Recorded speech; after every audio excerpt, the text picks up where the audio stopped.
तो चलो आज सिनेमैटिक यूनिवर्स के सबसे पावरफुल क्रिएशंस की बात कर लेते हैं। शुरू करते हैं क्रिप्टोनियन वर्ल्ड इंजन से। ये क्रिप्टॉन का एक एंशियंट इंजन है जिसे आज से लाखों साल पहले बनाया था। बेसिकली पावर गेन करने के चक्कर में क्रिप्टोनियंस दूसरे प्लैनेट को भी क्रिप्टॉन जैसा बना रहे थे ताकि वो लोग बिना किसी दिक्कत के दूसरे प्लैनेट पर सर्वाइव कर सके। लेकिन जब क्रिप्टॉन बर्बाद हुआ तब सारे वर्ल्ड इंजन भी राख बन गए, पर जनरल जोड के पास एक वर्ल्ड इंजन बच गया था। वर्ल्ड इंजन किसी भी प्लैनेट को क्रिप्टॉन प्लैनेट बना सकता है, पर अगर सुपरमैन इस इंजन को डिस्ट्रॉय ना करता और प्लैनेट अर्थ क्रिप्टॉन बन जाता तो सारे ह्यूमंस और एनिमल्स का एग्जिस्टेंस खत्म हो जाता, क्योंकि ह्यूमंस उस लेवल की ग्रेविटी को झेल नहीं पाते। एलोथ, इस क्रिएचर को हमने देखा था लोकी सीजन 1 में। इसे ही हु रिमेन्स ने बनाया था ताकि कैंग वेरिएंट्स के बीच जो मल्टीवर्सल वॉर चल रही है वो खत्म हो जाए, और वॉर खत्म होने के बाद एलोथ को वॉइड में भेज दिया, इसलिए इसे वॉइड का गार्डियन भी बोला जाता है।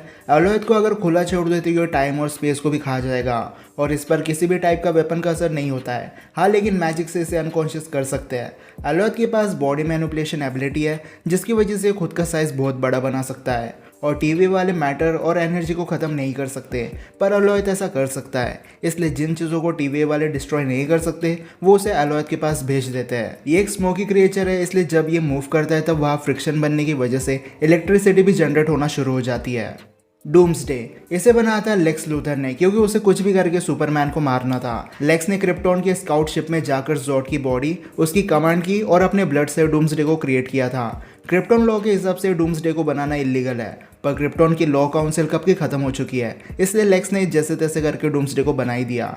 डूम्सडे के पास सुपरमैन जैसी सारी पावर्स है, क्योंकि आखिर में वो एक क्रिप्टोनियन ही है, लेकिन ये सुपरमैन से ज़्यादा एग्रेसिव और पावरफुल है। इवन सुपरमैन भी अकेला डूम्सडे को नहीं मार सकता। ये मॉन्स्टर अपने पे आ जाता तो कुछ घंटों में पूरी अर्थ की ह्यूमैनिटी को खत्म कर सकता था, लेकिन इसकी रीजनरेटिव हीलिंग फैक्टर भी काफ़ी ज़्यादा अच्छी है, इसलिए इसे मारना ऑलमोस्ट इम्पॉसिबल है। सिर्फ क्रिप्टोनाइट का टुकड़ा इसे मार सकता है। अगर क्रिप्टोनाइट नहीं है तो डूम्सडे से जितना दूर हो सके चले जाना चाहिए।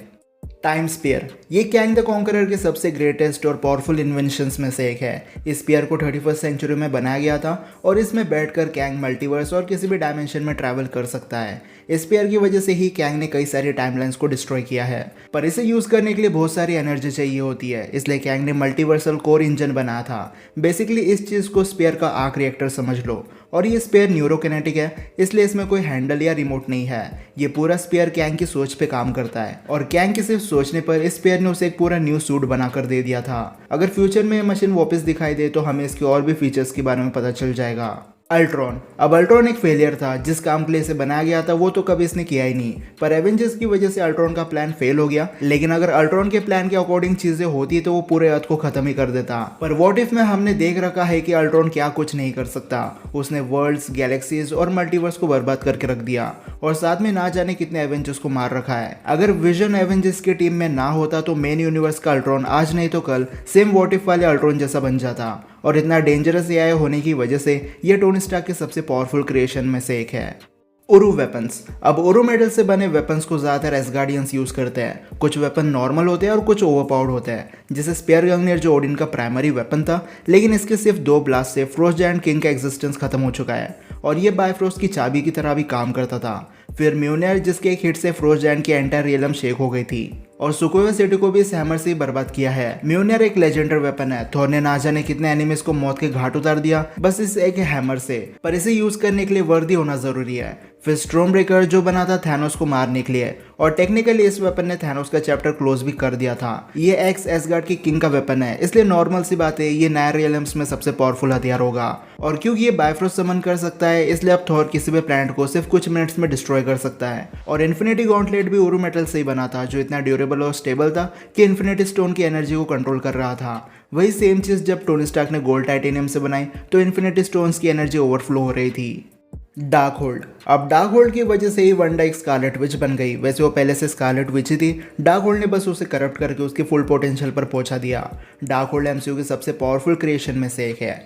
टाइम के साथ डार्क होल्ड यूजर का दिमाग खराब हो जाता है और वो इमोशंस को कंट्रोल नहीं कर पाता, लेकिन इस बुक के स्पेल से यूजर हद से ज्यादा पावरफुल बन जाता है। स्कारलेट विच ने अकेले इल्यूमिनेटी टीम को मार दिया। डॉक्टर स्ट्रेंज का मैजिक भी स्कारलेट विच के सामने किसी काम का नहीं था, और अपने कॉन्शियसनेस से मल्टीवर्स में ट्रैवल करना कोई छोटी बात नहीं है।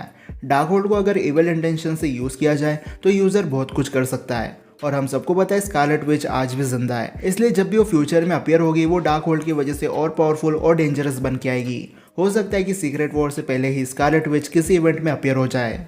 एडम वॉरलॉक सोवरेंस की क्वीन हमेशा से एक परफेक्ट बीइंग बनाना चाहती थी और एडम वॉरलॉक वही परफेक्ट बंदा है। वैसे तो हाई एवोल्यूशनरी की वजह से एडम को टाइम से पहले अपने चेंबर से बाहर निकाल दिया था, इसलिए वो अपने फुल पोटेंशियल पर नहीं है। फिर भी एडम सोवरन रेस की सबसे पावरफुल जेनेटिक क्रिएशन है। एडम की सोच बच्चों जैसी है क्योंकि आखिर में वो एक बच्चा ही है, लेकिन उसकी स्ट्रेंथ लेवल ट्रैक्स को भी सरपास कर देती है और इस अकेले बंदे ने guardians of the Galaxy members की वाट लगा दी थी।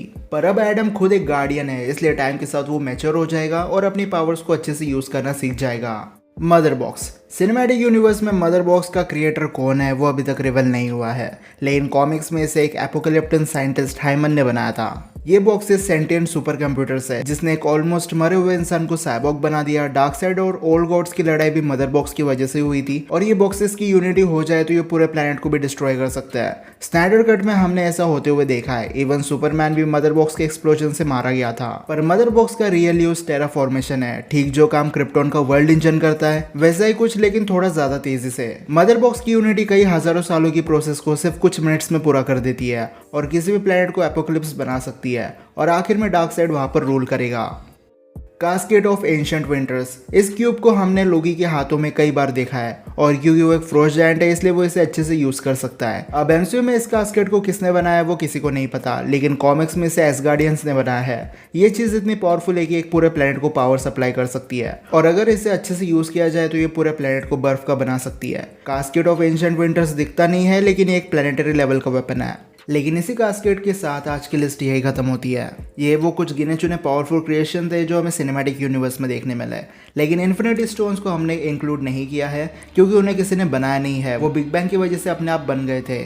लेकिन अब अगर आपने इस हफ्ते की संडे विद सुपर बैटल को मिस कर दिया है तो इस वीडियो पर क्लिक कर सकते हो।